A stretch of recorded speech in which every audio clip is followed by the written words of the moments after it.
Good afternoon, sisters and brothers in Christ. Peace and blessings to everyone.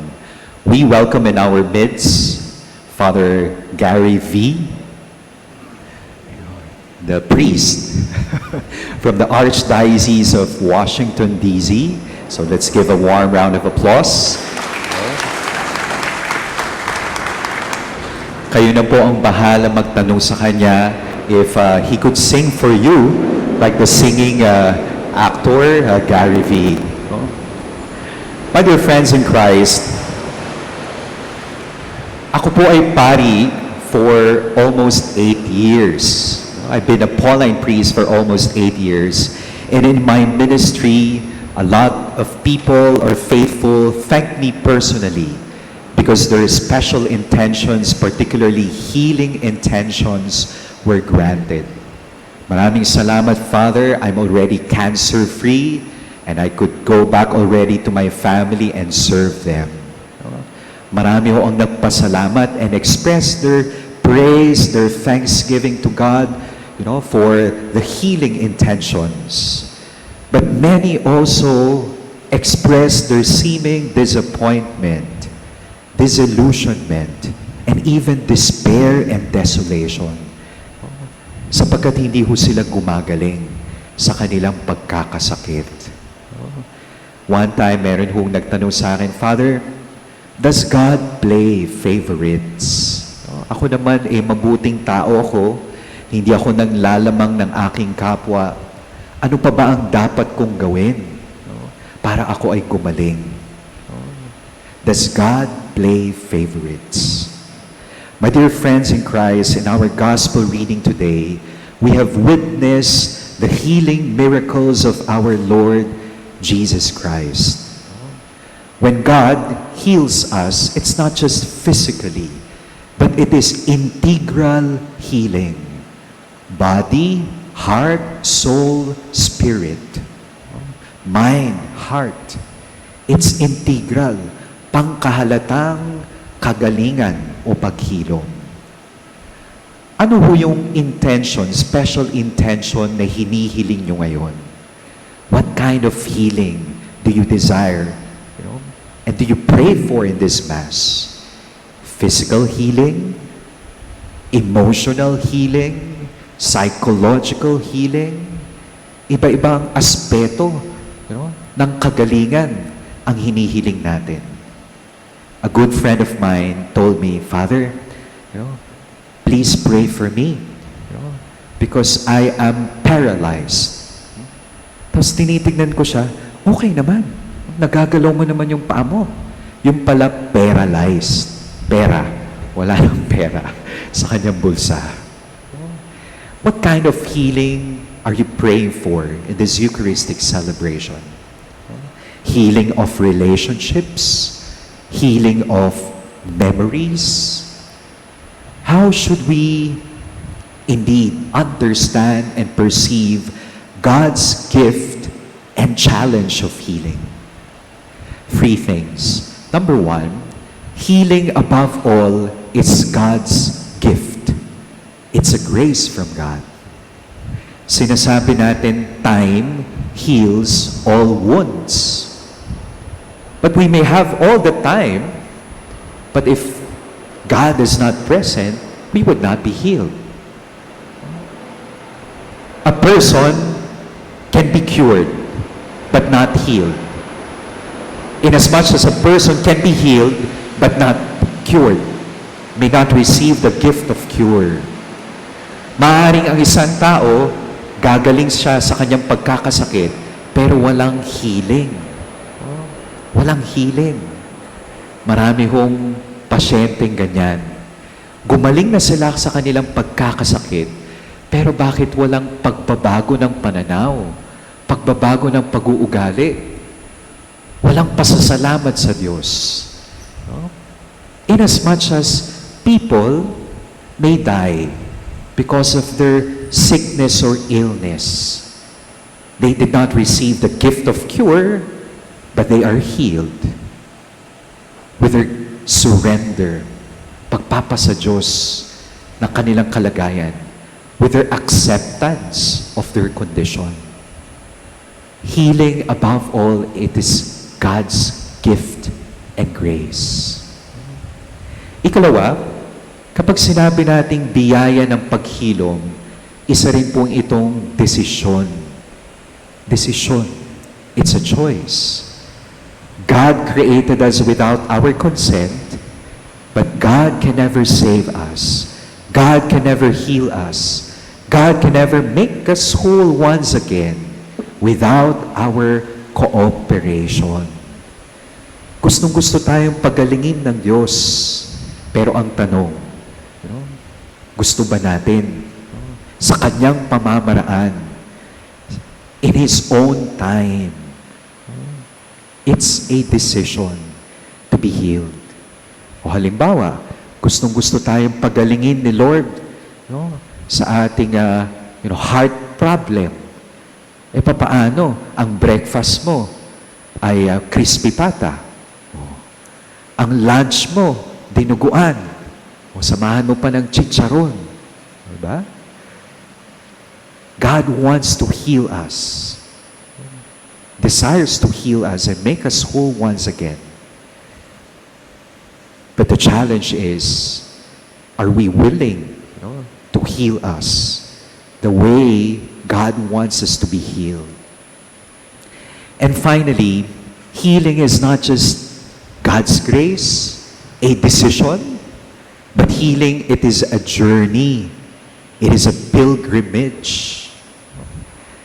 You know, the miracle stories, healing stories of our Lord Jesus Christ, yung iba, He does the healing in private, in public. Merong iba, automatic healing. Yung iba, it undergoes a certain ritual, process, journey. Meron po akong nabasa na isang journal. Yung mga sugat daw natin sa buhay, our wounds in life, do not heal the way we want them to be healed, but the way they should be healed. And so we have to have that gift of time, gift of patience for all those wounds to be healed. May mga bagay sa mundo na hindi minamadali. Katulad na lamang yung paghilom ng mga sugat sa ating buhay. It's a journey. Let me share you with this story. Last December, I visited a cancer patient, stage 4, liver cancer. So nung pagdating ko dun sa room niya, she's already in pain, terrible pain, yellowish, jaundiced. And then this patient, told me, Father, mamamatay na ako. But I'm not bitter. Well, in fact, I am grateful to the Lord because I lived a full life. Usually, ang perception, when priests ministers to the people, the faithful, they bring Jesus. But with my experience with that dying patient in terrible pain, she was actually Jesus for me. Ang tao maaaring gumaling sa kanyang pagkakasakit, pero walang paghilom. Inasmuch as a person would receive the gift of healing with that acceptance, with that surrender, but may not have received the gift of cure. My dear friends, three things: healing as grace, as a choice and decision, as a journey and pilgrimage of faith and hope. Amen. Let us now honor the Holy Gospel.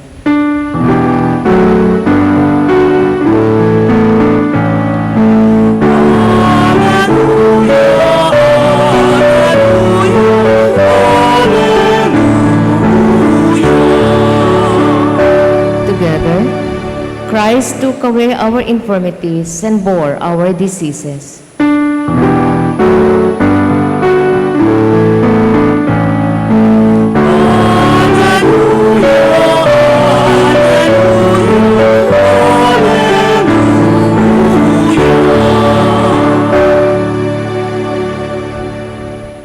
The Lord be with you. and with your spirit. A reading from the Holy Gospel according to Mark. Glory to you, O Lord. When Jesus had crossed again on the boat to the other side, a large crowd gathered around him, and he stayed close to the sea.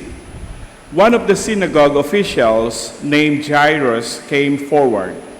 Seeing him, he fell at his feet and pleaded earnestly with him, saying, "My daughter is at the point of death.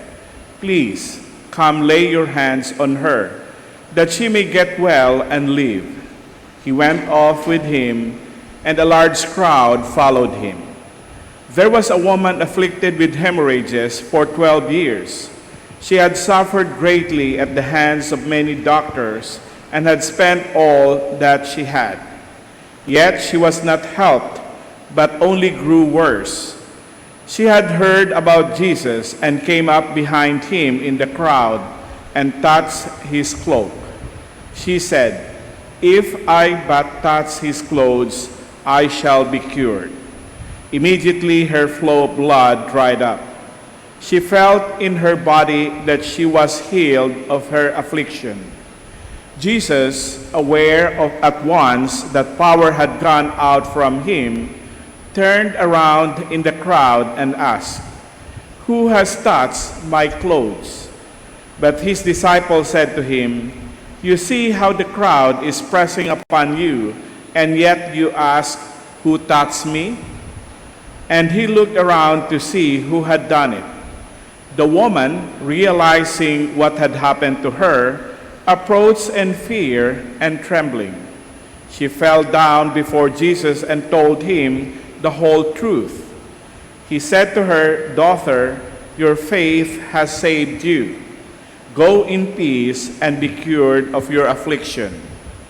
While he was still speaking, people from the synagogue official's house arrived and said, "Your daughter has died.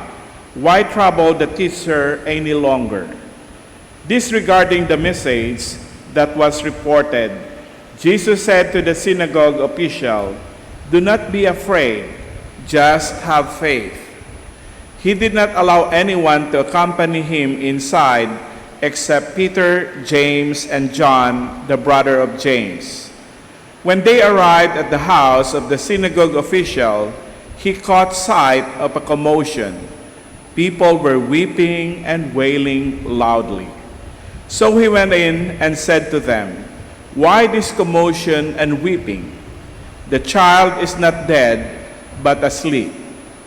And they ridiculed him. Then he put them all out. He took along the child's father and mother and those who were with him and entered the room where the child was. He took the child by the hand and said to her, "Talitha cum," which means, "Little girl, I say to you, arise." The girl, a child of 12, arose immediately and walked around. And they were utterly astounded. He gave strict orders that no one should know this and said that she should be given something to eat. The Gospel of the Lord. Praise to you, Lord Jesus Christ.